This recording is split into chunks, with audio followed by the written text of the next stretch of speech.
Labas vakaras. Jūsų dėmesiui speciali laida skirta artėjančiam referendumui dėl Lietuvos stojimo į Europos Sąjungą.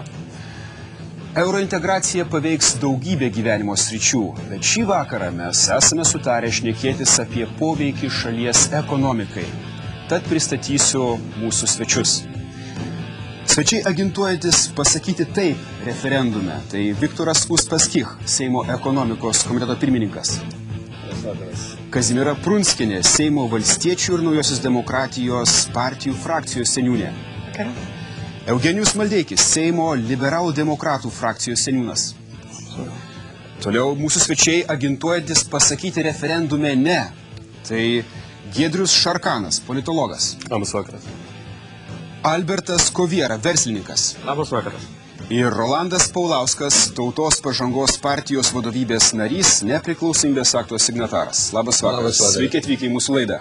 Taigi, ponia Uspaskich, kaip ekonomikos komiteto pirmininkas, galbūt jūs galėtumėt išvardinti pagrindinius Lietuvos narystės Europos Sąjungoje privalumus šalies ekonomikai. Na, visą pirma... Mes turime daugiau mūsų svečių. Ir dar ekspertų, kurie taip pat padės diskutuoti šioje laidoje. Ir šiandien pas mus svečiuojasi Ramūnas Vilpišauskas, Lietuvos laisvosios rinkos instituto ekspertas.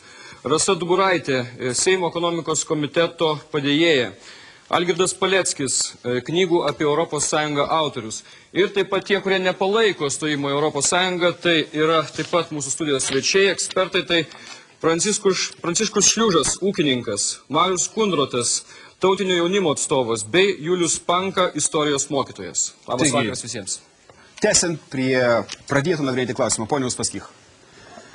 Atverus sienas į įsitraukius, taip sakant, įsitraukimas į Europos Sąjungos erdvę ir į civilizuotą erdvę, dauguma teigiamų dalykų yra net neįkainuojami, todėl kad jau sakyti, kad ir teisinė prasme, daleiskime, ne?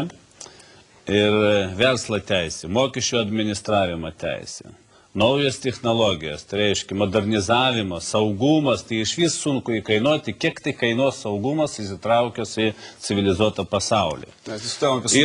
Ir aišku, tai irgi ir ekonomikai atsiliepia labai stipriai. Ir aišku, tiesioginė nauda, tai vieninga muitų sistema. Tai net paneigti sunku, kiek gali atnešti teigiamų dalykų. Galimybė eksportuoti, investicijų į mūsų šalį. Na ir aišku, pirminį paramą iš Europos Sąjungos, tai yra modernizavimas, infrastruktūros gerinimas, net ir socialinis problemos sprendimas. Tai dauguma tokių dalykų, kurį galima vardyti, galų gale pirmą paramą, kurį iš karto ateis pas mus, tai yra energetika, transportas, aplinka, sveikatas ir socialinė infrastruktūra, pramonė ir verslas, turizmas, informatika.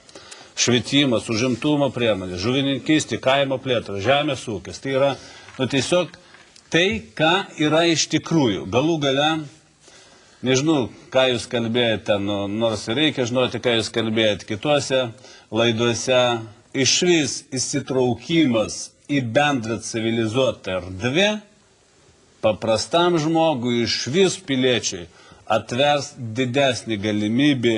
Ir aš visą laiką sakiau, nors ir kalbama, kad šalis praras šiek tiek suverenitetą, bet žmogus atras daugiau. Jis bus didesniam pasaulyje, teisėtam pasaulyje. Dėkui, ponas Uspaskich. Pone Šarkanai, kaip jūs vertinate tos privalumus šalies ekonominiam gyvenimui, kurios išvardijo jūsų oponentas? Visų pirma, aš norėčiau trumpai atkreipti mūsų žiūrovų dėmesį jau įsivažiavusią propagandos kampaniją. Labai primena pačias prasčiausias kai kurių kandidatų prezidentų kampanijas. Keista, kad Lietuvos žmonės yra bandoma tai primityviai apgauti, tačiau vienas propagandos aspektas ypatingai piktina ne tik stojimo Europos Sąjungą priešininkus, bet ir šalininkus ir, manau, daugelį mūsų žiūrovų. Aš turiu omenyje dabar paplitusias kalbas apie Lietuvos ėjimą į Europą. Ir tą banalią frazę "būkime europiečiais", kuriuo spėjo tapti keiksmažodžiu, kurią matome ant kiekvieno kampo ir kiekvienoje televizijoje. Ir tam, kad negaišti laiko ten tuštiem ginčiams, aš pateiksiu mūsų oponentams daktinius Taip, jūs įrodymus. dalinate Europos žemėlapį, kuriame jūs esate pažymėjęs Lietuvą, vedęs Taip, mūsų Raudonas žiūrovams spalva. norėčiau parodyti, kad Lietuva yra pačiame Europos centre. Mes ją atvedėme, kad mūsų oponentam būtų lengviau ją rasti. Va, taigi Lietuva yra Europos centras ir mums niekur nereikia eiti. Mes buvome, esame ir būsime europiečiais vien todėl, kad esame lietuviai. Bet visai šalia yra Baltarusija. Kuri taip pat yra Europos. Yra Europos valstybė. Galite Taip, bet tai šiuo atveju mes šnekam. Plaukit, duokit man. Prašau. Ir taip pat dar prašyčiau mūsų oponentų gerai studijuoti žemėlapius, galbūt perduoti savo kolegoms ir labai prašyčiau perduokite tiems berašiams propagandos kampanijos organizatoriams, kad jie nustotų taip begėdiškai meluoti ir pikinti Lietuvos žmonės. Kiek suprantu, jums nepatinka ta frazė, Nustotų įžeidinėti europiečiai, nes lietuviai jau yra europiečiai remiantys žemėlapį. Taip, būtent, kad jie nustotų taip ciniškai įžeidinėti lietuvių tautą ir Lietuvos valstybę. Jūs turite teisę piktintis, bet grįžkime prie diskusijos esmės. Pone Paulauskai, mes šnekam apie poveikį ekonominiam gyvenimui. Ponas Uspaskich vardijo tos privalumus. Kiek jums jie priimtini? Na, mėlėjai mano, aš kreipiuosi į žiūrovus, kurie klausė pono Uspaskichą. Ar jūs išgirdot nors vieną argumentą? Tai buvo išvardinti maždaug rojaus atributai. Štai yra kažkoks geras dėdė, kuris gyvena nežinia kur, kuri žada mums duoti tiesiog visose srityse. Ir aš visada klausiu vieno paprasto dalyko. Ir nereikia žinoti jokių skaičių, nereikia žinoti jokių sutarčių. Aš kalbu paprastam žmogui, Lietuvos piliečiui. Užduokite savo vieną paprastą klausimą. Vieną paprastą klausimą. Kada jums sako, kad įmokėjus 1 litą, jūs gausit 2 atgal, paklauskit savęs ir kitų, kas bus tas mokėtojas? Ar gali būti šitaip, kad įmokėjus 1 litą, atgal gausim 2? Nes tai primena Sekundės banką. Pranešama, kad ES plėtra 2004 metais ES mokesčių mokėtojams kainuos 12 milijardų eurų. Ne apie tai šneka. Bet turėkit omeny, tada paaiškinkim žmonėms, kaip funkcionuoja biudžetas ES. Visos valstybės suneša į tą biudžetą proporcingai lygius mokesčius, įnašus. Ir po to iš šito biudžeto yra finansuojama Palestina, Afrika, išlaikomi Briuselio spindintys rūmai, visi biurokratai ir tai, kas lieka, grįžta atgal valstybėms. Ir išskyrus Angliją, nei viena valstybė negauna daugiau atgal, negu įmokėjo. Ar jūsų neįtikino argumentai, kurie buvo pateikiami sakant, kad Lietuva narystės Europos Sąjungoje pradžioje gaus 4-13 kartų daugiau lėšų negu sumokės Europos Sąjungos biudžetą? Tai man tiesiog juokinga klausyt. Jūs siūlo patikėti, kad kažkas yra toks stebuklingas, kuris... Stebukladarių nėra. Supratome. Kas bus tas mokėtojas? Iškelkim savo klausimą. Kas mokės tas skirtumą? Pone Prunskiene. Tiesą sakant, tikrai nesutikčiau su tokia interpretacija. Iš tikrųjų, mes neturėtumėm... Gerai, bet leiskit man pasakyti. Tai aš ir prašau. Mes turbūt nelaukiam, kad Europa atneš ant mūsų stalo didelį gatavą pyragą. Bet iš kitos pusės, būtent Europoje yra tos mielės, kurios padės mūsų pyragui išaugti didesniam. Tai vėl yra emociškas teiginys. Kokiu būdu? Norėčiau priminti, kad esame labai šalia Europos centro. Pone Prunskiene. Jeigu jūs norite vieni kalbėti, mes patylėsim. Prašau. Su Europos Sąjunga, jos tvarka ir tame tarpe, kaip tas pyragas formuojamas, kaip jis dalinamas, aš susipažinau jau prieš 20 metų. Tai yra stažuodamasi tuometiniai vakarų Vokietijoje. Tyrinėdama tame tarpe ir nacionalinių valstybių santykius Europos Sąjungos fondais. Ir jeigu mes dabar, žinoma, Vokietija buvo ar bus ta grinoji mokėtoja, tačiau naujos valstybės, kurios įsijungia, ir kurioms... Nelygiom sąlygom. Jūs sakėt, pats proporcingai įnašus daro, taip? Tai Parama bus. Įnašai bus proporcingi, o atgal grįž net nelygiom sąlygom su dabar esančiom. Yra viskas labai konkrečiais skaičiais išreikšta.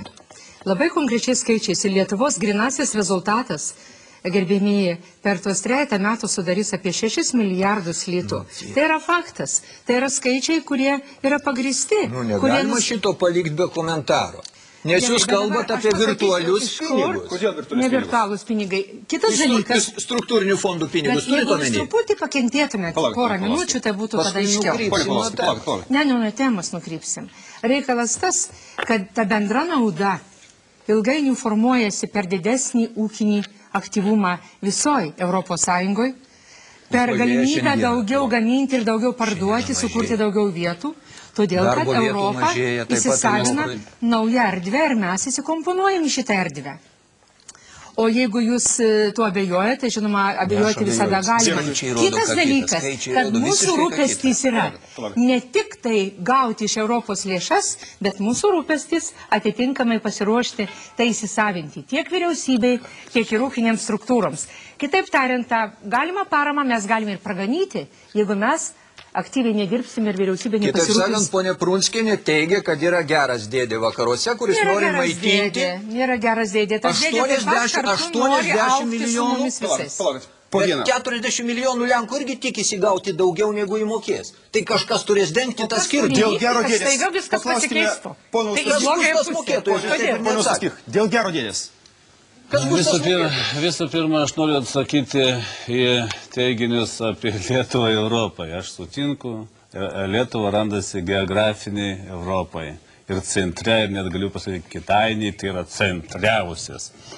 Vienas dalykas. Antras dalykas. Mes dabar kalbam apie civilizuotą, teisinį ir ekonominį bendryją, Europos bendryją. Ir mums ten būtina ateiti. Štai jūs norit pasakyti, Lietuva dabar nėra civilizuota teisinė valstybė? Įžeidžia Lietuvą. Ne ant tiek, kaip yra... Pasakyti, jūs esate Lietuvos pilietis. Ponas Paulauskas iškėlė klausimą. Ponas Paulauskas suabejojo, Tai pasakykit, kaip jūs jaučiate tą trūkumą civilizacijos. Ponas Paulauskas suabejojo, ar tikrai Lietuva bus paremta Europos Sąjungos. Tiesiog mes gausime pakankamai daug pinigų. Kas bus mokėtojas? Tai gerbėjai, kalbų skaičiamis. Vienam gyventojui, nu tai aš skaičius, todėl kad yra suderintas. Su gerbimasis. Europos Sąjungos valstybės. Lenkija, Rumunija, Bulgarija, šias. Visos pretenduoja į tos pinigus. Dėryba. Tik Lietuva. Pone Maldeikiai, kas mokės? Kas mokės? Kas mokės? Mes iš karto apie pinigus. Europos Sąjunga yra, palaukit, leiskit pasakyti. Ir yra daugybė vertybių. Ir dabar, kokia yra situacija, jeigu kalbėt, kur mūsų privalumai? Realiai pažiūrėkim, per paskutinius 12 metų, kai mes nepriklausomai esam Lietuvoje, mūsų ekonomika yra užspausta iš dviejų rinkų, dviejų galingų rinkos blokų. Viena, tai yra buvusi NVS ir Rusija, kur mes nesam lygiaverčiai partneriai, mums bet kada gali įvesti bet kokius muitus, įvežant prekes, tas buvo ir ne vieną kartą, tie režimai yra. Ir yra įvesta daugybė. Ir mes esam nelygiaverčiai partneriai šiandien su Europos Sąjungos šalim. Europos Sąjunga, žinote, įkurta tai buvo muitų sąjunga, pirmiausia, ekonominis blokas. Iš kur atsiranda pinigai, aš jums pasakysiu. Aš dabar atsakysiu. Dabar. Vienas didžiausių privalumų greta viso šito, kai daug šalių ekonomikų susijungia į vieną didelę ir iš to gaunamas didžiulis rinkos efektas. Jūs apie ką šnekate? Aš dabar tuoju apie pinigus konkrečiai. Kas mokės mums tą skirtumą? Iš kur pinigai atsiranda? Aš jums pasakysiu. Jūs sakote iš šalių įnašų, ne tik. Dabar ES biudžetas 2003 metų yra praktiškai 100 milijardų eurų, 98 milijardų eurų. Pusė iš jų eina žemės ūkį. Iš kokie šaltiniai dabar yra ES? Įnašai yra viena tik tai dalis. Tai yra muitai, kurios moka, muitai, kur įvažiuoja prekes, nesvarbu, Ispanijoje ar Vokietijoje, jie eina ES biudžetą. 25 grįžta. Ir yra diskusija apie tai, kas ką mokės. Mes pratęsime po reklamos. Pratęsime iškart po reklamos pranešimų.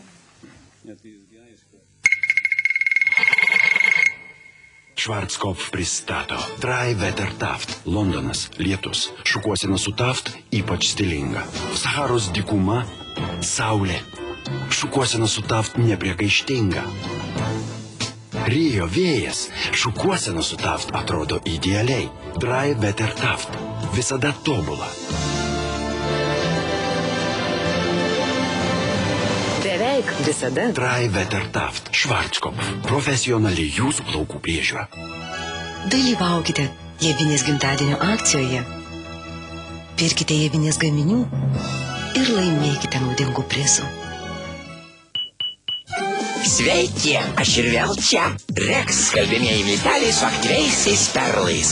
Jie įveikia net įsisenėjusias dėmes už mažą kainą. Rex su aktyviaisiais perlais. Gudrus skalbimo būdas. Jubiliejinis 10. festivalis Jauna muzika. Visą savaitę trunkanti elektroninės muzikos šventė.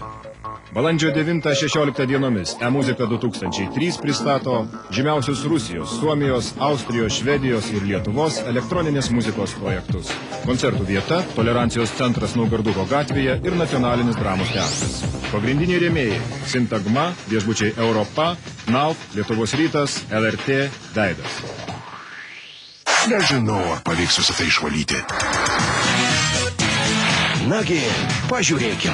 Aukšto slėgio valymo įrenginiai Kercher greitai nuplaus ir puriniausius daiktus ir tavo kiemą. Visko pasirūpins Kercher. Buitiniai aukšto slėgio valymo įrenginiai Kercher išvalo viską.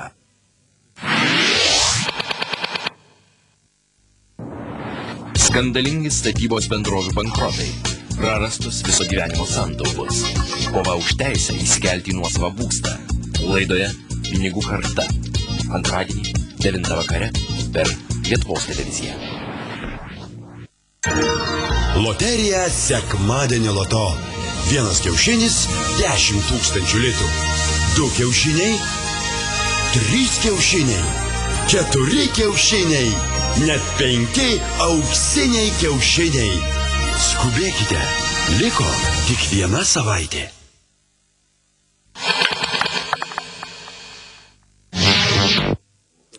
Taigi mes kalbamės apie tai, koks Lietuvos stojimo į Europos Sąjungą ekonominis efektas. Iš tikrųjų nuskambėjo tam tikros mintis ir buvo kalbama apie tai, kasgi mokės už mūsų stojimo į Europos Sąjungą. Mes turime ekspertų. Ponas Vilpišauskas.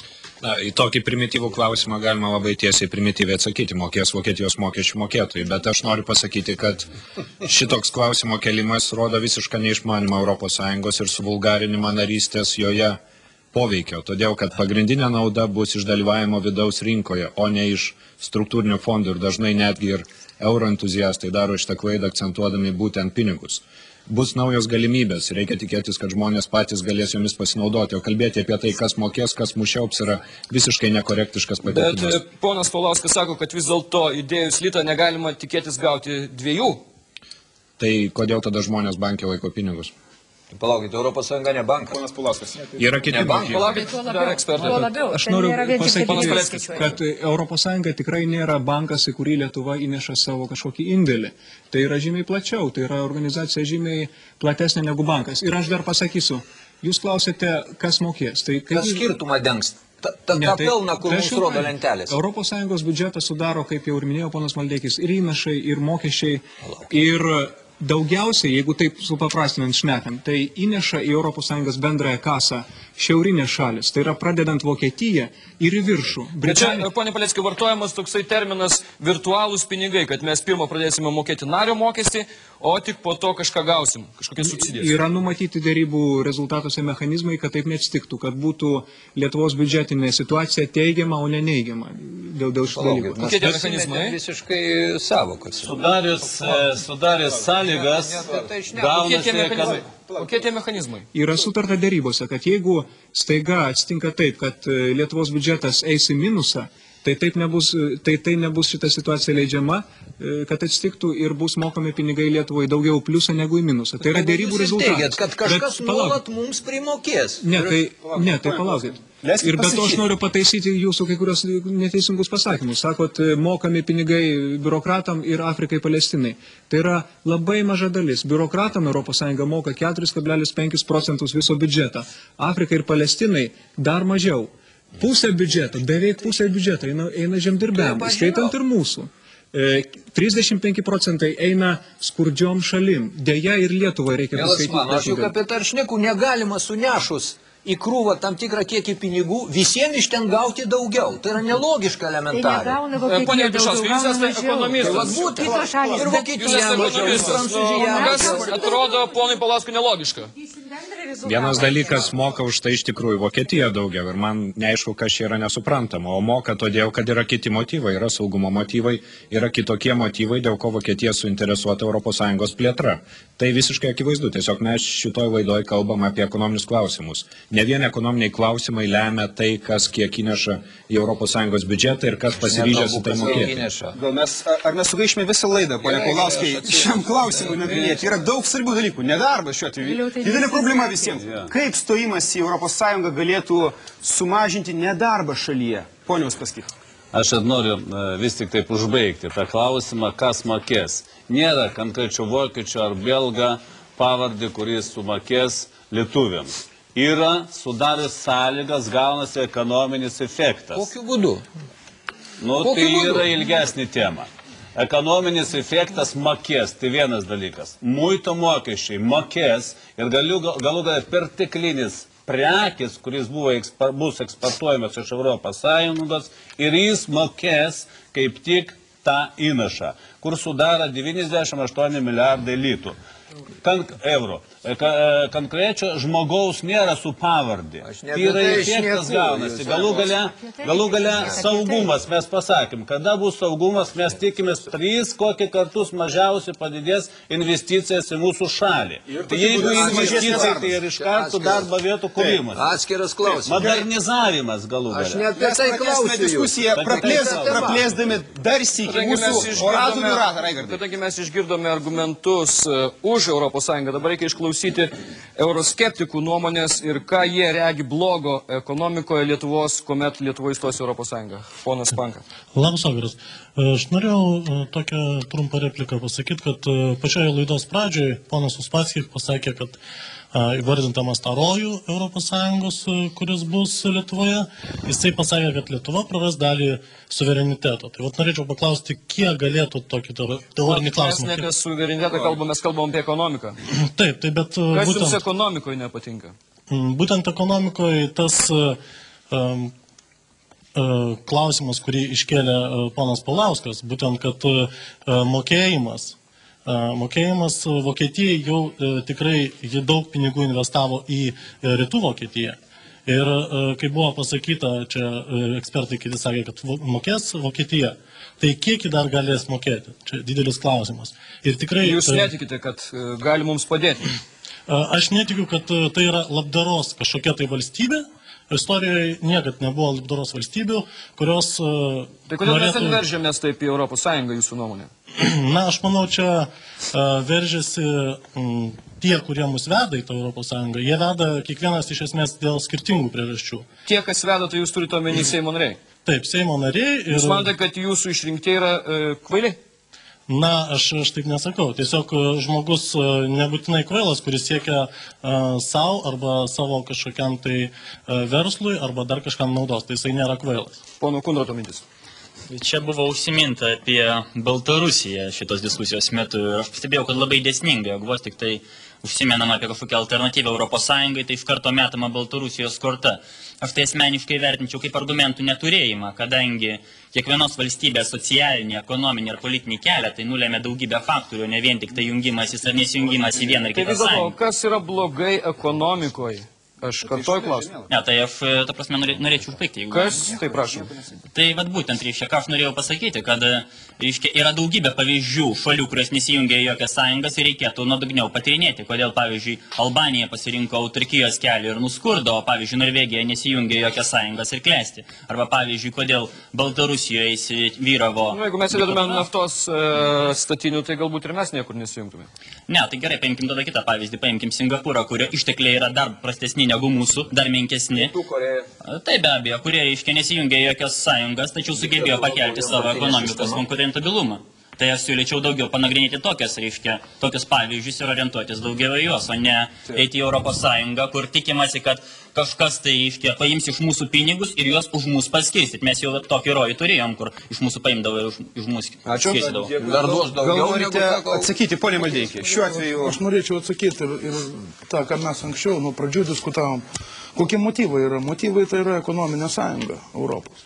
Ekonominė sąjunga, kad globalioje ekonomikoje konkuruoti Europoje, tai pačiai Vokietijai, visom šalim, reikia išlikti labai stiprioj konkurenciniai kovoj. Tiek su Japonijos, Pietų Koreja, tiek su Amerika. Tam ir buvo įkurta ekonominė Europos sąjunga. Ir mes į ją įsijungiam. Tam yra dideli motyvai. Ir tam yra sukurtas visas mechanizmas, kaip didinti visos sistemos efektyvumą. Taip, Vakarų Europą išlošia prijungdama rytų centrinę Europą, įsileisdama į rinkas. Bet ir mes išlošiam. Dabar aš pasakyčiau, ką mes išlošiam. Mes gaunam prieimą prie 3 pagrindinių dalykų. Paprastai kalbant, čia galima daug samprotauti. Pirma, Mes gaunam prieimą į darbo rinką, į kapitalo rinką ir į prekių rinką. Ką aš jau minėjau, šiandien mes neturim. Mes šiandien neturim, mes esam tarp dviejų zonų. Sumažins nedarbą. Dabar, jeigu mes kalbėsim apie visokiausias pasiekmes, aš čia ir nenorėčiau vartoti žodžio rojus, tai jūs daugiau skeptikai vartoja. Niekas nekalba apie rojų. Yra kasdieninis normalus gyvenimas, darbas ir konkurencinė kova bus toks pat. Dabar, kokie dalykai, kokios pasiekmes gali būti, ar bus, ar visa kita. Dabar, jeigu mes kalbam, sakysim, ten nedarbo problematika. Nedarbo problematika didžiąją dalimi yra išaukta mūsų vietinės rinkos ir mūsų vidaus problemų, o ne kiek Europos. Ta pati Europa, mūsų žmonės išvažiuoja ieškoti didesnių atlyginimų, pajamų ar tam braškių ravietų, ne iš gero gyvenimo. Bet tos problemos yra ne Europos atneštos, o mūsų ūkinio gyvenimo problemos. Aš noriu paklausti pono Kovieros, verslininko. Tai šiuo atveju, kaip jums tas eurooptimistų argumentas, kad Lietuvos stojimas į Europos Sąjungą sumažins nedarbą? Ar jis priimtinas? Tai labai svarbi problema, ypač šiandien Lietuvoje, kai nedarbas labai stipriai klesti. Taip, bet štai pasiklausiusi visų šitų diskusijų, man kaip ne ekonomistui, tik tai verslininkui smulkiam, kuris susiduria kiekvieną dieną su šitą mūsų rinką, iškilo toks prisiminimas.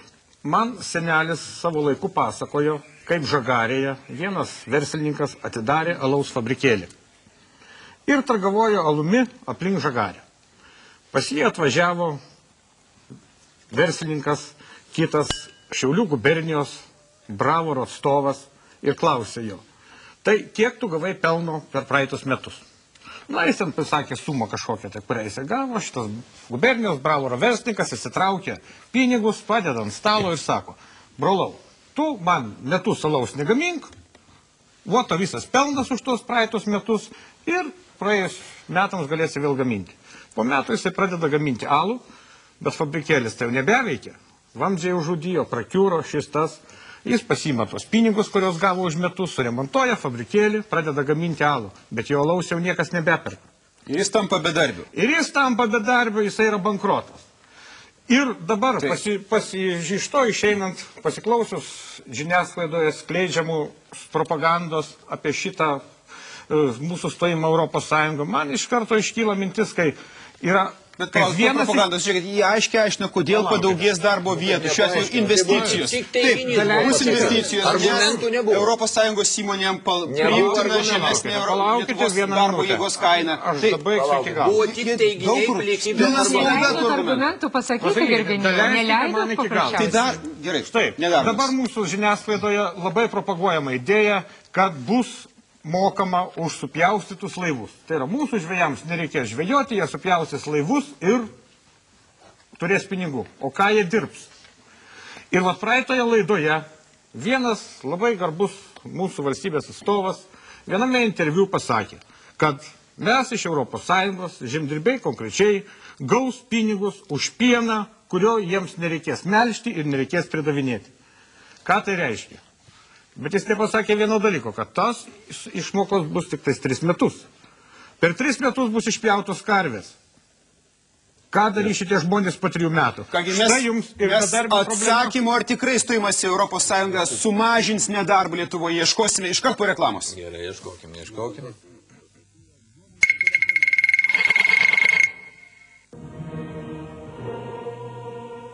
Dainų šventė taip pat reta kaip olimpiados, dėl to jinai tokia laukiama. Kita vertus, tai įspūdingas renginys, kaip AC/DC koncertas ir pagaliau tai vienintelė proga, kada Lietuvos tauta susirenka ne piketuoti ir prieštarauti, o tiesiog dainuoti ir šokti. Tai retas atvejis. Pasaulio lietuvių dainų šventė nuo birželio 30 iki Liepos 6 dienos. Negirdžiu, alio, agurkų ar agročių klausiu.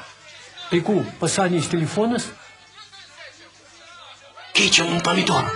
Keičiam į žuvį. Keičiam geriau į dešras. Neklausyk jų, keičiam į triušius. Bitė keičia naudingiau. Seną Nokia pakeisk naują. Tai reikia tapti bitės abonentu. Bitė. Pažvelk naujai. Pajusk naują, dar nepatirtą jėgą. Panevėžio rytas. Panevėžio krašto dienraščių lyderis.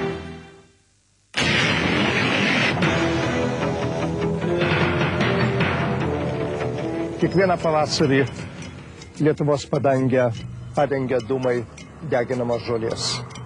Man atrodo, kad nuo tos praktikos vakarų pasaulyje jau senai yra atsisakyta, kadangi mes kenkiame ir žmogui, ir gamtai. Taip, kad galvoti, kad pelenai tręšia dirvožemį, yra visiškai netikslinga. Todėl aš norėčiau kreiptis į visus, prašydamas, kad atsisakykime to, kas yra kenksminga ir žmogui, ir gamtai. Nes žolės deginimas, Lietuvos gražios padangės užtemdymas dūmais tikrai niekam nepadeda. Aplinkos ministerija įspėja, žolės deginimas – nusikaltimas gamtai.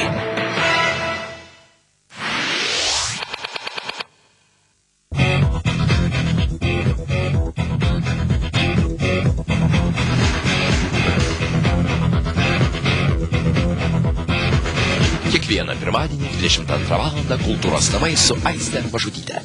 Iki. Aerodrome išbandysim turbūt naujausią lietuvišką lėktuvą. Tai 6. prieniškio aviakonstruktoriaus Rolando Kalinausko kūrinys, pavadintas Magija. Kaip įprasta ir vėl Kalinauskui pavyko, juokavo lakūnai Pociūnų aerodrome. Kągi, turim gerą progą įsitikinti, ar visa tai tiesa. Aerodromas pirmadieniais, 23 val. 30 minučių. Sveiki, jei rytoj įsijungsite Labą rytą, sužinosite, kokie pavasario ir vasaros mados vėjai siaus mūsų garderobe. Patars drabužių dizainerės Jolanta Rimkutė ir Ieva Ševekovaitė. Taip pat laidoje iš taikos palaikymo misijos Kosove grįžusių karininkų teirausimės, kiek sunkus ir pavojingas buvo jų darbas. Su psichologijos ekspertai aiškinsimės, kaip išvengti konkuravimo tarp vaikų ir kaip malšinti, nesimeskantį jų pavydą. Mes keliamės 4, kad jūs įsijungtumėte 6. Iki pasimatymo.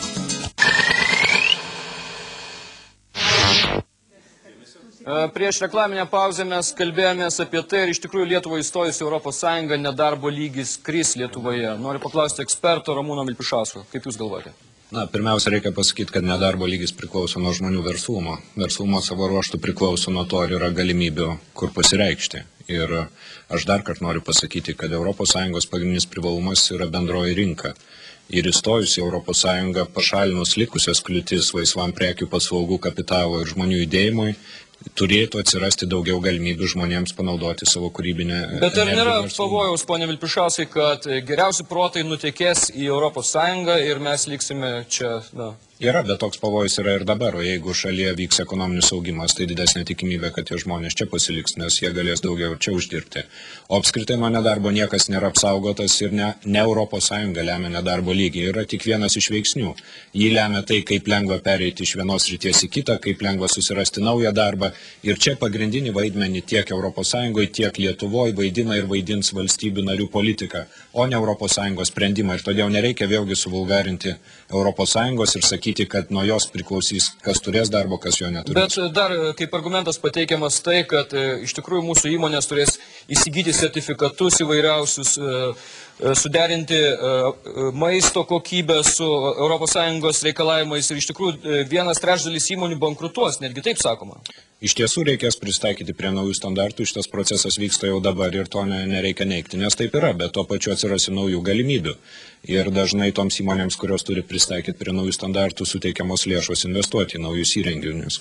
Bet aišku, kad nauji aukštesni standartai, jie kurį laiką yra papildomas sunkumas įmonėm konkuruojant. Ir tą reikia pripažinti, tačiau tuo pačiu reikia matyti ir kitus dalykus, kurie tai, aš manau, atsveria.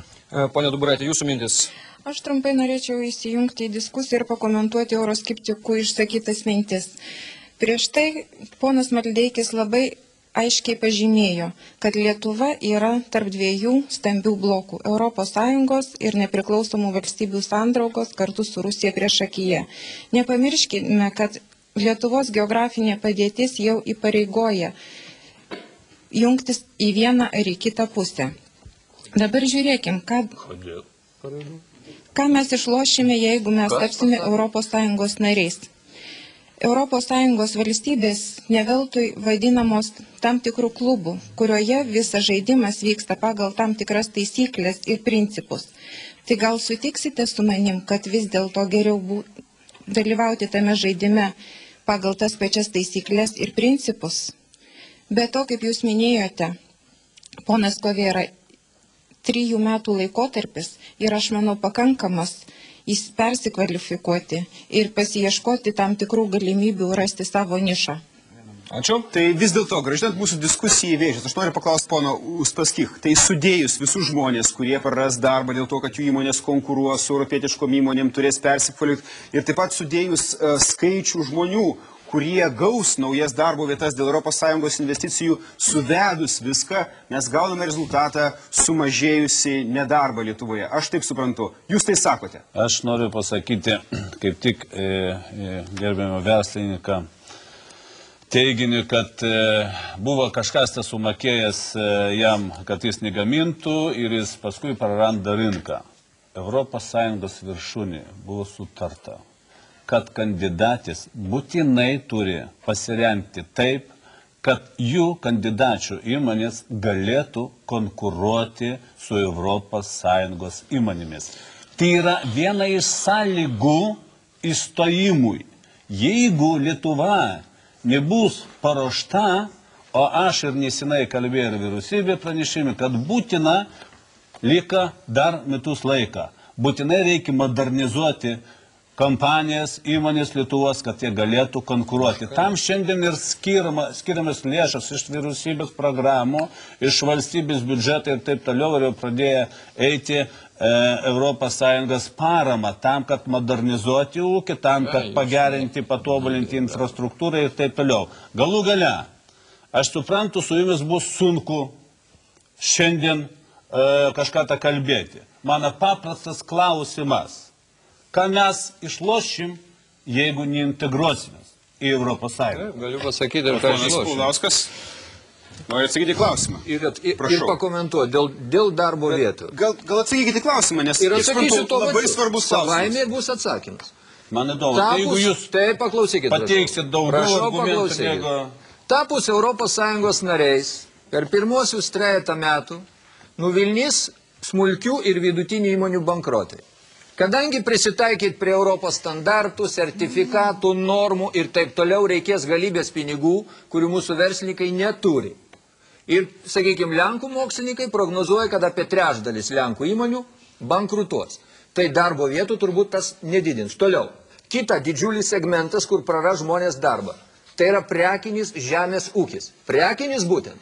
Tie žmonės, kurie šiandieną paėmė kreditus, kurie dar neišmokėjo už techniką ir taip toliau, kada išmokos jų bus tik tais 1/4 to, ką gaus jų konkurentai, jie neatlaikys konkurencijos ir taip pat praras savo darbo vietas. Štai jums yra atsakymas. Neįstojus šitos darbo vietos liks čia ir tie pinigai, kuriuos mes siunčiam į Briuselį, mes juos galėtume patys skirstyti ir remti jau savo nuožiūrą ir tikslais, o nelaukti, kad Briuselis reguliuos, kur mūsų pinigus padėti. O kodėl mes nedarom dabar? Kodėl mes nedarom? Žinot, kodėl nedarom? Todėl, kad mūsų valdžia per šitos 12 metų labiau myli Europos Sąjungą negu Lietuvą. Jeigu jūs taip mylėtumėt Lietuvą kaip Europos Sąjungą, galbūt jūs rastumėt, kaip skatinti čia verslą, o nelaukti paramos iš Europos Sąjungos. Aš dar noriu kartą pakartoti. Įtikinkit mane. Jūs aš neįtikinsiu. Jūs žinot, kodėl verta neįstoti į Europos Sąjungą. Aš dar vieną dalyką noriu pasakyti. Iš tikrųjų, tiem žmonėm, kurie turi šiandieną daug pinigų, jiem bus dar geriau. Kadangi norint paimti struktūrinių fondų pinigus iš Europos Sąjungos, reikia turėti savo pinigus. Aš atsakysiu mūsų klausimą. Mes turime susilaikyti nuo skubaus stojimo Europos Sąjungą. Aš pritariu Lietuvos integracijai Europos Sąjungą. Mes tikrai turime ten, kad nors įstoti, bet šita sutartis yra tragiška. Mūsų vyriausybė nesugebėjo sudėrėti. Visą tą naudą gaus tik tai grupelė pačių žmonių kaip politikai, verslininkai. Stambus verslininkai. Aš nesitikiu, kad ponas Uspaskich gina šitą idėją. Valdininkai, kurių skaičius išauks keliais tūkstančiais tiek Lietuvoje, tiek Briuselėje. O mokėti už viską tektų Lietuvos žmonėms. Aš siūlau duoti galimybę mūsų prezidentui Rolandui Paksui ištiesėti tai, ką jisai žadėjo prieš rinkimus. Jisai mums aiškiai pasakė, kad važiuos į Briuselį ir įsiderės, kad pas mus pastatytų naują atominę elektrinę, kad įsiderės geresnės narystės sąlygas. Naujas argumentas. Dabar jis yra prezidentas ir kviečiu Lietuvos gyventojus, kad jie padarytų taip, kad mūsų prezidentas turėtų galimybę įvykdyti savo priešrinkiminius pažadus. Mes pašnekėsime apie atominę elektrinę. Dar praplėsime diskusijos dalyvių ratą. Ūkininkas Pranciškus Šliužas labai nepatenkintas eurooptimistų mintimis. Kodėl? Aš nepatenkintas todėl, tai nepatenkintas, aš tiesiog paprasčiausiai matau tos žmonės, kurie dabar taip nori Europos Sąjungą, kad jie visiškai ir anksčiau ir dabar nesugeba savarankiškai tvarkyti bet kokio ūkio. Ir štai jų bandymas eiti... Ponas Uspaskichas, kiek suprantu, sugeba. Jis, matot, savo, taip, galbūt mažą ūkelį, bet jie masto visai nevalstybiškai. Ir toks elementarus argumentas, jie kalba apie atsiveriančią rinką ir patys sako, kad Europos Sąjungos rinka yra perpildyta. Jūs man pasakykite, ar tai laimė eiti į turgų, kuriame yra 10 maišų bulvių, žinant, kad ten tik vieną maišą nupirks ir tu pastatai 11 maišą bulvių. Ką jūs suote? Tai čia yra paprastas siūlomas toliau. Jūsų kategoriškas įsakymas, ne Europos Sąjunga visiškai ar kada nors? Ne šiom sąlygom. O kokios turi būti sąlygos jūsų nuomone? Sąlygos kaip dorame kooperatyve. Mes turime štai tokį ūkį ir štai tokį ūkį. Jūs mylėkit, to nepasakykite mums. Tai abstrakcijomis kalbate. Gerai pasakysiu taip. Jau dabar į Lietuvą vežame mėsą. Jūs man pasakykit valstybiškai, ar yra protinga pirkti iš ES šalių produktą, kurio mes galim užauginti 3 kartus, negu mums reikia. Mes jau dabar vežam. Ar tai valstybei, nors kokia nauda yra, kad mes įvežam užsienietišką sūrį, mėsą ir taip toliau. Sustabdėm, tai bet palaukit, nesustabdėm, netiesa. Iš Lietuvos nė 1 kilogramas mėsos neišvažiavo. Ta šaka, maisto ūkis, jūs kalbate apie žemės ūkį, jūs visiškai nesuvokite elementaraus dalyko. ES šalys ne žemės ūkį remia, jos remia valgytoją, valstybę. Mes Lietuvoje maistui išleidžiame daugiau nei 50% biudžeto. Deja, pirmiausiai pavalgęs. Žemės ūkį mes surenksime atskirą laidą. Taip, galbūt, tai aš sakau, jie nemato tos rinkos praradimo visiškai, jau dabar jį prarasta, o kad dar jūs duokit man pasakysiu vieną sakinį dėl investicijų. Į šitas šalis, kurios įstos naujai, ES šalis iškelia pačias atliekinės technologijas. Pavyzdžiui, Danai pastatė kiaulių odų apdorojimo fabriką, kur labiausiai taršiausia. Į šitas šalis ateis tabako fabrikai, odų fabrikai, laidosim atliekas visokias. Tai jūs vadinate investicijom ir pramonę. Mes, čia vienas iš jūsų pasakė, mes tapsime gerokų tokio užkampėlių, kuriame daug ką reiks išmesti. Pone Maldeiki, kaip jūs varėte baisios kolonijos vaizdą, kurį nupaišė? Šiurpus kolonijos vaizdas. Iš esmės, šiandien, kam bus sunkiau įstojus į Europos Sąjungą versle? Tai pirmiausia, sunkiau bus stambiam lietuviškam kapitalui. Šiandien lietuviškos įmonės, jau didesnės įmonės visos suvokė, kad reikia ieškoti jau rinkų, jau nebeužtenka, jau turi sukauptas lėšas, reikia investuoti. Taip, Lietuvos ekonomika yra orientuota į eksportą, ne vidaus rinką. Ir jiem reikės atlaikyti didžiausią konkurenciją. Kalbant apie smulkų verslą, vidutinį, paslaugos ir prekės, kurios nekonkuruos kavinė prie Aukštadvario su kavinė Vokietijoje prie plento ten stovinčia.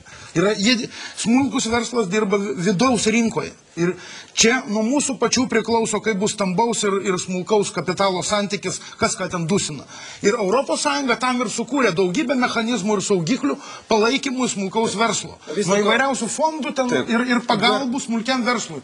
Ir Europos šalyse, pažiūrėkim, kaip puikiai klesti smulkus verslas ir šeimininis verslas, kadangi jiems sudėti saugikliai, kad jis galėtų gyventi kartu su stambiu. Ta jūs bent kas buvote išvažiavę, tą turbūt matėte. Ką iškėlė ponas Šarkanas, dalis vadinamųjų priešininkų Lietuvos stojimo Europos Sąjungą dabar iš tikrųjų yra už stojimo Europos Sąjungą, bet jiems nepatinka sąlygos. Galbūt tikrai atradus trūkumus, apie kuriuos šie žmonės kalba, būtų galima persidėrėti, ponia Prunskienė. Aš pirmiausia norėčiau, kad mes išskirtumėm 2 dalykus. Viena, tai yra galimybės, kurias teikia narystė Europos Sąjungoje. Ir tos sąlygos, kurios susidėrėjom, jos neidealios, bet nėra ir tokios blogos. Ir antra pusė, tai yra kiek... O kodėl negalima dėrėtis toliau, kaip siūlo ponas Šarkanas? Kiek pati Lietuva, jos derybininkai ir pirmiausia visa vyriausybė pasirūpino, kad per eilę metų, ir net ne viena, o visa eilė vyriausybių, stiprėtų ir taptų konkurencingų mūsų ūkinis sektorius, ūkiniai subjektai. Ir ypatingai tai būdinga maisto ūkiai. Kas dėl maisto ūkio, atleiskit gerbėjimieji, aš turiu pagrindo teikti, kad su ES tvarkais, jau sakiau, susipažinusi prieš daugybę metų ir matau, kaip tas procesas vyksta iki šiandien. Žinoma, jeigu šiandien Lietuva įstojus į ES turėtų tas sąlygas, kurios turėjo Europos šalys, žemės ūkis, maisto sektorius apskritai prieš 20 metų, tai aš būčiau ne tik eurorealistė, tai yra santūriai, bet palankiai vertinanti narystė, bet būčiau didžiulė eurooptimistė. Sąlygo, žinoma, pasikeitė kaimui ne pačia geriausia linkme. Tačiau vis tik tai ta narystė sudaro galimybės žingsnis po žingsnio stiprėti ir iš tikrųjų išgyventi, o ne tik tai dirbti. Klausimas yra toks, sandoris gali patikti daugiau arba mažiau, bet jie siūlo tą sandorį peržiūrėti, ar mes turime laiko? Na, aš tai, ką norėčiau pasakyti. Ar mes turime laiko peržiūrėti sandorį? Aš norėčiau štai ką pasakyti. Ir įsiderės geresnės sąlygas. Na, aš pasakysiu konkrečiai, pavyzdžiui, kad ir dėl Ignalinos atominės elektrinės reaktorių sustabdymo. Mes Europos Sąjungoje pasakėm. Ir beje, aš prie šito asmeniškai prisidėjau, kaip ir kolega, ir kaip ir kolegos mano, jog jeigu nebus užtikrintas reikalingas finansavimas tiems projektams, tai Lietuva prates reaktorių eksploatavimą. Tai yra tik tai fragmentas, bet reikalas tas, kad mūsų finansinės sąlygos išsiderėtos iki 16 metų. Ir jeigu vyriausybės atsipalaiduos, rimtai nedirbs, dėl kiekvieno klausimo skirai, tiek dėl kaimo, turint mintį kvotas produktams, turint mintį išmokas, turint mintį kaimo plėtros ir kitas programas, plus nesugebės užtikrinti savo biudžete ir kitose šaltiniuose pakankamą finansavimą iš Lietuvos pusės, kad tą paramą įsisavint pilnu mastu, tai žinoma, mes labai daug prarasim. Ir tai ne Europos kaltė, gerbėmieji. Tai yra mūsų pačių... Ką tai turi bendro? Ponia Prunskienė irgi pažadėjo stebėti, ką daro prezidentas, nes iš dalies jų mintis sutampa. Tai šiuo atveju irgi yra eurorealistinės pozicijos deklaravimas. Bet jeigu mes pasirašysim tą sutartį, tai mes jau nieko nebegalėsim pakeisti. Noriu pasakyti, kad dėrybos vyks pastoviai. Dėl ko? Nebus dėl ko dėrėtis. Pastoviai. Nebus dėl ko dėrėtis. Europos Sąjunga tai yra lygiaverčių šalių sąjunga. Ir dėrybos vyksta tik dėl geresnių sąlygų, ne dėl blogesnių. Ar galima pagerinti sąlygas, Raigardai? Praplėsim Mes kalbame su mūsų ekspertais. Ar galima pagerinti sąlygas, ponas Paleckis? Be jokios abejonės. Aš dirbau 3 metus ambasadoje Briuselyje. Ir Briuselis tai yra nuolatinės dėrybos. Kas dieną, kas valandą, kas minutę. Tai viena. Antras dalykas. Aš noriu ponui Paulauskui klausimą užduoti. Pasakykit man valstybę, ES narę, kurią narystė būtų nuskurdinusi. Pasakykit man, prašom, 3 ar 4. Aš jums pasakysiu valstybės, kurios išlošia dėl narystės. Bet aš tik tai po jūsų atsakymą. Prašau, ponia Paulauskai, atsakyti. Prašau. Graikija, Portugalija ir Ispanija. Minimali alga 400 eurų. Prancūzija, Belgija, Olandija. Minimali alga apie 1200 eurų. Skirtumas 3 kartai. Kai buvo, taip ir liko. Toliau. Portugalijoje alga vidutinė. Tik 1,5 karto viršėja mūsų algą panašiai. Skirtumai tie niekur nesidėjo. Toliau, Pietų Italija, neustokit man klausėję, taip, Pietų Italija. Kai buvo dobėjai, taip ir liko dobėjai. Jeigu jūs paminėsit Airiją, kurią dažniausiai minė entuziastai, tai Airija orientavosi ne į Europos Sąjungą, o į savo išeivius Amerikoje. Ir padarė mokesčius mažus ir ant tos bazės darė reklamą į Ameriką, o ne į Europos Sąjungą. Ir čia būtų atskira kalba, čia yra irgi mitas. Jūs man pradėjot lyginti turtingas šalis su šiek tiek... Aš sakau, kad niekas nepasikeitė nuo to. Ne, bet atsakykit man į klausimą, aš kartuoju klausimą. Kurią ES valstybę narę ES nuskurdino? Pasidarė blogiau, kitaip sakant. Išvardinkit bent vieną valstybę. Tapo blogiau, negu buvo prieš stojant į ES, ar ne? Išvardinkit, bent vieną pasakyk, jūs neatsakot jau situacija nuo to nepagerėjo, kad jie įstojo. Reiškės nėra tokių šalių. Bet Graikijoje įstojus Europos Sąjungą, bendras nacionalinis produktas. Savo knygoje rašote apie tai... Palaukit. BVP, tarp kitko, ir Ispanijoje, ir Graikijoje, ir Portugalijoje įstojus į Europos Sąjungą sumažėjo. Prieš stojimą, ką tik žiūrėjau lentelę. Iki įstojant Ispanijai į Europos Sąjungą, ten BVP augo greičiau negu po to. Jeigu jau skaičių norit. Žinoma, greičiau, nes tai aukštelį pradeda bedarbių skaičius Ispanijoje. Tai ar jūs atsakysite klausimą ar ne? Kurią nuskurdino valstybę? Aš tiesiog iš interesų sportinio. Mes tiek girdėjom šiuo atveju.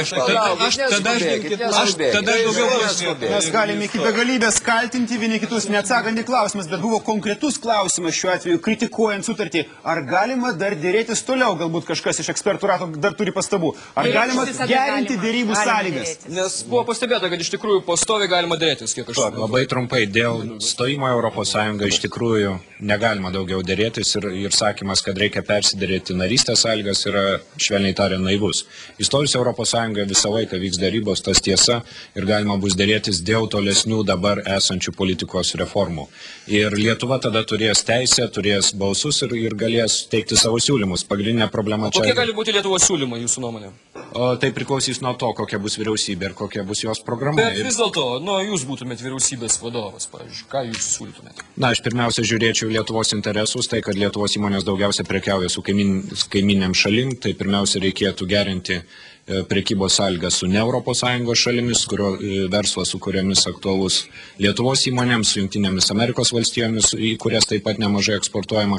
Reikėtų orientuotis į tai, kas naudinga Lietuvos ekonomikai. Pone Šarkanai, šiuo atveju, ar nebūtų galima jūsų... Ponu Vilpišausku, jeigu mes įstosim, mes jau neturėsime dėl ko dėrėtis. Dabar mes galim sakyti, stosim ar nestosim. O tenais mes būsime mažytė valstybė ir žiūrėsime, ką už mus nuspręs kiti. Pone Paleckį, norėčiau priminti, kad ne viena Europos Sąjungos narė nestojo tokiomis tragiškomis sąlygomis, kokiamis stoja Lietuva. Ir labai nekorektiškas jo klausimas, tiksliau neturi nieko bendro su mūsų tema. Jūs sakot, blogai sudėrėtos sąlygos ekonomikai. Taip, tokių mažų išmokų ne viena neturėjo uždaryti tokios elektrinės ir ne viena neturėjo tokių prastų sąlygų perimant Europos sąlygos teisę. Visos turėjo išimtis.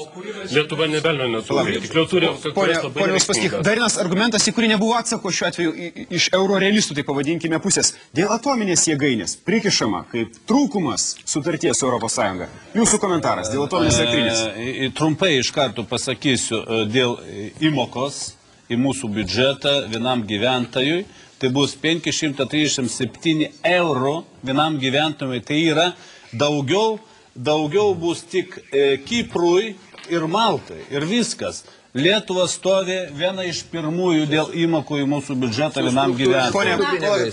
Aš sąžiningai sakau, kad visada, gerbėmieji, jūs puikiai žinot, kad dėl elektrinės aš niekada nesidžiaugiau, kad yra prisimtas įsipareigojimas sustabdyti. Bet ir čia mes pramiegojom savalaikiai savo principingos pozicijos pristatymą. Ir nereikia kaltinti Europos, kad jinai savo reikalavimus, žinoma, kėlė aukščiau už mus. Bet dabar yra klausimas apie tai, ar mes sugebėsim ir toliau įsisavinti tą paramą, kuri galima dėl veikiančių reaktorių sustabdymo, ar mes nepabandysim dėl antro reaktoriaus pasidėrėti, kad jis galimai ilgiau būtų eksploatuojamas, o jeigu mes laukiam, kad naujus reaktorius pastatytų Europą, tai tiesą sakant, kalba eina ne apie tiesioginį finansavimą, kalba eina apie investuotojų suradimą Europos Sąjungoje ir nebūtinai Europos Sąjungoje, jeigu mes įrodom, kad būtent tie nauji reaktoriai gamins pigesnę energiją ir mes sugebėsim ir vidaus rinkoje, ir Europos rinkose su ją konkuruoti. Labai trumpai, ponas Koviera. Ponas Koviera, labai trumpai. Trumpai turbūt nelabai išeis. Aš tiesiog norėčiau Laisvosios rinkos instituto atstovui ponui Vilpišauskui pasakyti komplimentą ir visi, kurie domisi bent kiek apie stojimo Europos įstojimo sąlygas, paskaitykite internete, jūs skelbiam medžiagą, ypač ankstesnius straipsnius. Dėkui jums, ponai, už jūsų diskusijas. Visus skatiname domėtis stojimu Lietuvos į Europos Sąjungą ir žiūrėti mūsų laidas. Susitiksime kitą pirmadienį. Balsuokite už save.